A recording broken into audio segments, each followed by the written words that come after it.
السلام علیکم سامعین حضرات، آج ہم بتائیں گے ہماری اس ویڈیو میں آپ کو کہ اللہ تعالیٰ موت کیوں دیتے ہیں۔ ایک مرتبہ حضرت موسیٰ علیہ السلام نے اللہ رب العزت سے پوچھا کہ اے اللہ، آپ لوگوں کو پیدا کرتے ہیں اور مارتے کیوں ہیں؟ تو اللہ رب العزت نے ارشاد فرمایا کہ زمین میں کھیتی کرو۔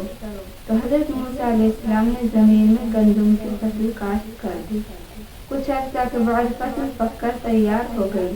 حضرت موسیٰ علیہ السلام نے جب دیکھا کہ فصل پک چکی ہے تو اس کے کاٹنے کی فکر کی، چنانچہ فصل کاٹ دی گئی، دانے اور بھوسا الگ الگ کر دیا گیا۔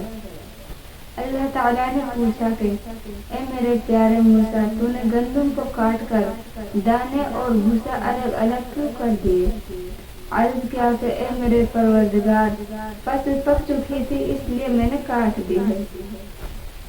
پھر اللہ رب العزت نے فرمایا کہ اے موسیٰ، میں بھی تو یہی کرتا ہوں کہ جب لوگوں کی زندگی کی فصل پک کر تیار ہو جاتی ہے تو میں اس کو کاٹ دیتا ہوں اور دانے کے مانند لوگوں کو جنت میں داخل کر دیتا ہوں اور بھوسے کے مانند لوگوں کو جہنم میں داخل کر دیتا ہوں۔